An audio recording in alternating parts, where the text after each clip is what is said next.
नमस्कार, प्रणाम। मैं अमित चौरसिया और आप देख रहे हैं नालंदा दस्तक। अभी हमारी मौजूदगी है बिहार की राजधानी पटना में और हमारे बगल में जो शख्स मौजूद है वो किसी परिचय का मोहताज नहीं है। नाम है अनुराग ओझा। ये अपने क्या बोलते हैं कि वाणी से लगातार सोशल मीडिया पे वायरल रहते हैं, किसी भी मुद्दा पे खुल करके बोलते हैं। पटना आए हैं, बिहार आए हैं। बिहार में कुछ दिन पहले सत्ता परिवर्तन हुआ है। सबसे पहले तो स्वागत होगा अनुराग भाई। बहुत बहुत धन्यवाद। कैसे हैं? हम बिल्कुल आपके माइक की तरह और आपके कैमरे की तरह एकदम चकाचक है। बिल्कुल चकाचक। अच्छा, दिल्ली छोड़ करके पटना कैसे कैसे आ गए आप? देखिए, क्योंकि गठबंधन को छोड़कर नीतीश कुमार जी फिर वही थाली में चले गए जो थाली से उनको मक्खी की तरह फेंका गया था। मर जाना कबूल है मगर उनके साथ जाना कबूल नहीं है। पता नहीं किसके लिए बोला था और फिर से जाके उन्हीं के साथ में चिपक गए। अब फिर बोल दिए हैं औरंगाबाद वाले मोदी जी के सामने कि अब तो हम इधर ही रहेंगे, बार बार जाते आते रहते। तो बात अलग है। एक चीज़ बताएं, इतना तो लैला अपने मजनू को धोखा नहीं देती है जितना नीतीश कुमार जी मोदी जी को दे रहे हैं और बिहार की जनता को खास कर दे रहे हैं। मोदी जी को कैसे दे रहे बिहार की जनता, सुनिए साहब, बिहार की जनता इनको लोकसभा में तो इसका जवाब देगी ही और 24 छोड़िए 25 में भी इनको मुंह तोड़ जवाब मिलेगा। 24 में 40 सीट लाने का दावा कर रही है एनडीए। ये कैसे है भाई? नीतीश और मोदी की जोड़ी से। एक चीज बताइए, जनता तय करता है या मोदी और अमित शाह और नीतीश कुमार तय करेगा? तय कौन करता है? वो बोल रहे हैं कि इतना जन समर्थन है। भी बोल देता है। उसने तो ये भी बोला था कि 15-15 लाख देंगे। उसने तो ये भी बोला था 100 स्मार्ट सिटी बनाएंगे। उसने ये भी बोला था कि 2 करोड़ रोजगार देंगे। उसने ये भी बोला था कि पत्रकारों को चंगा करेंगे। कुछ किया जी? नहीं हुआ तो नहीं कुछ, लेकिन हुआ ही नहीं तब क्या करेंगे? अभी 40 में 40 अपने मन से लेंगे। हाँ, एक चीज है कि ईवीएम की बदौलत ये 40 की 40 बिहार में ला सकते हैं। अच्छा, कांग्रेस, देखिए आप ईवीएम की बात कर रहे हैं। कांग्रेस जिस स्टेट में जीतते वहाँ पे ईवीएम सही हो जाता है। देखिए, प्रधानमंत्री नरेंद्र मोदी और ईवीएम एक ही थाली के 2 चट्टे पट्टे हैं। अब आप कह रहे हैं कि जहाँ कांग्रेस जीत जाती है, मैं आपको बताता हूँ, एक दायरा होता है ईवीएम का भी कि 100% वोट का 50% मोदी को। ठीक, दायरा सेट होता पहले से। 40% मोदी को। अब बताइए कि जब 100 का 100% हर बूथ से, हर क्षेत्र से, हर कस्बे से कांग्रेस को ही जा रहा है तो मोदी जी कैसे जीत जाएंगे भाई? कैसे जीत जाएंगे आप सोचिएगा। उस सेटअप बना के रखते हैं। लेकिन इस बार जनता ने ठान लिया है कि हर वोट इंडिया अलायंस को, हर वोट इंडिया अलायंस को। युवाओं ने ठान लिया है क्योंकि राहुल गांधी जी ने कह दिया है कि 30 लाख रोजगार हर साल देंगे। मोदी जी की तरह नहीं कि बड़का बड़का वादा कर दे कि 2 करोड़ रोजगार देंगे। तो क्या लगता है जीतने के बाद 30 लाख रोजगार मिलेगी युवाओं को? बिल्कुल। आप हिमाचल चले जाइए, आप कर्नाटक चले जाइए, जहाँ जहाँ उनकी सरकार थी और है वहाँ पे उन्होंने अपने वादे पर खरे उतरे। मोदी जी की तरह झूठा नहीं है भाई। अच्छा, एक बात तो है राहुल गांधी में। अच्छा, बिहार आए हैं, बिहार में आपको क्या लग रहा है?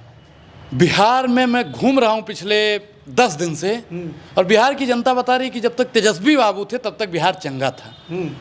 अब बिहार नग्न वस्त्र हो गया है। बिहार नंगा हो गया। बिल्कुल। युवा भटक रहा है, रोजगार नहीं दे रही है सरकार। रोजगार मतलब नीतीश कुमार पोस्टर लगा पूरे बिहार में। मन न रंगावे रंगावे जोगी कपड़ा। पोस्टर से काम नहीं होता है। जनता का सारा पैसा विज्ञापन में लगा दिया। जनता ने हिसाब पूछा तो ढकोसला दिखा दिया, ईडी सीबीआई बैठा दिया। तो ये तो उनका काम है। अभी पोस्टर अब लगा है कि रोजगार का मतलब नीतीश कुमार। हाँ। रोजगार का मतलब राहुल गांधी, रोजगार का मतलब तेजस्वी बाबू, रोजगार का मतलब इंडिया अलायंस। यही बानी से आपको लोग बोलता है कि आप कांग्रेस से मिले हुए हैं, बीजेपी का विरोध करते हैं। एक चीज बताइए कि बीजेपी से मिले हुए हैं, ये कौन कह रहा है भाई? नहीं, मतलब लोग बोलते हैं आपके कमेंट बॉक्स में कि ये कांग्रेस का प्रवक्ता है।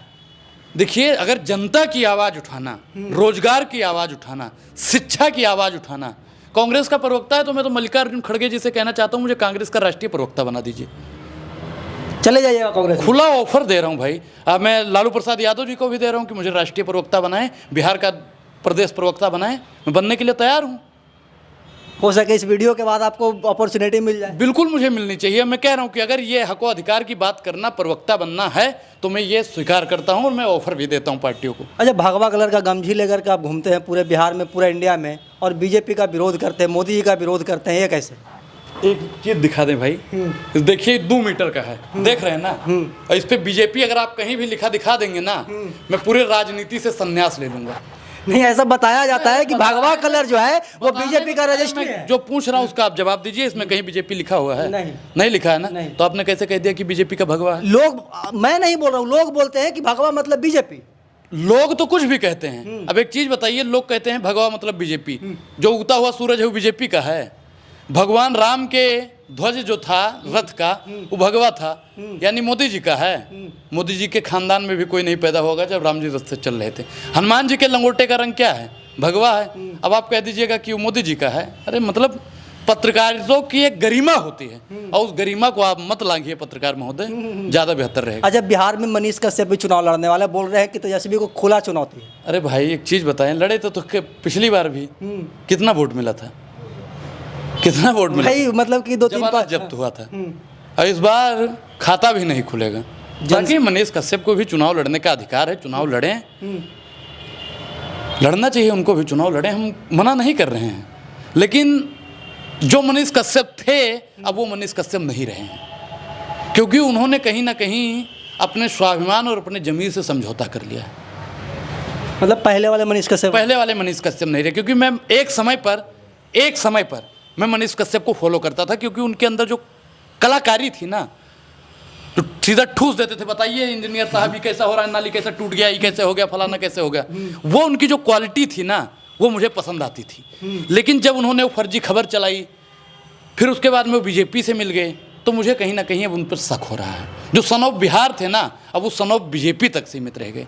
अब सिर्फ बीजेपी के लिए काम कर रहे हैं। बिल्कुल बीजेपी के लिए ही काम कर रहे हैं। अच्छा, भारत जोड़ो यात्रा निकाल रहे हैं राहुल गांधी जी, अब खत्म भी हो गया दूसरा चरण भी, क्या आउटपुट मिला है, क्या मिला होगा, क्या लगता है आपको? देखिए, भारत जोड़ो यात्रा हमारी चली पहले, अब भारत जोड़ो न्याय यात्रा भी खत्म हुई। इससे युवाओं के अंदर जो न्याय यात्रा थी ना, युवाओं के लिए, महिलाओं के लिए, श्रमिक के लिए, भागीदारी के लिए, ठीक किसानों के लिए, किसान आज लाठी खा रहा है। 10-10 इंच की कीले उनके आगे गाड़ी जा रही है। राम आएंगे तो अंगना सजाएंगे, गाना चल रहा था ना, लेकिन किसान आ रहे हैं तो उनके लिए कीले क्यों बिछाई जा रही हैं, ये बात पूछता है भारत।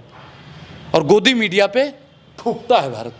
गोदी मीडिया कौन है? गोदी मीडिया कौन है? जो आज जनता का सवाल नहीं पूछ रहा है। जो भाजपा सरकार 2014 और 19 में जो मैनिफेस्टो लाई थी, उस पर जो पत्रकार सवाल नहीं पूछता है वो गोदी मीडिया है। अगर आप उस श्रेणी में आते हैं तो आपको आदाब, सत श्री अकाल, जय भीम, जोहार, जय सिया राम। नहीं, हम उस श्रेणी में नहीं आते। हम बहुत अच्छा काम कर रहे हैं। सरकार से सवाल पूछता है नालंदा दस्तक, इसलिए नालंदा का नंबर 1 न्यूज़ चैनल। तो बहुत बढ़िया काम है। नंबर 1 तो आज तक भी अपने आप को कहता है, लेकिन नंबर 1 काम नहीं करता है ना, तो नालंदा दस्तक नंबर 1 कहने से नंबर 1 नहीं ना हो जाएगा। लोगों के कहने से होगा।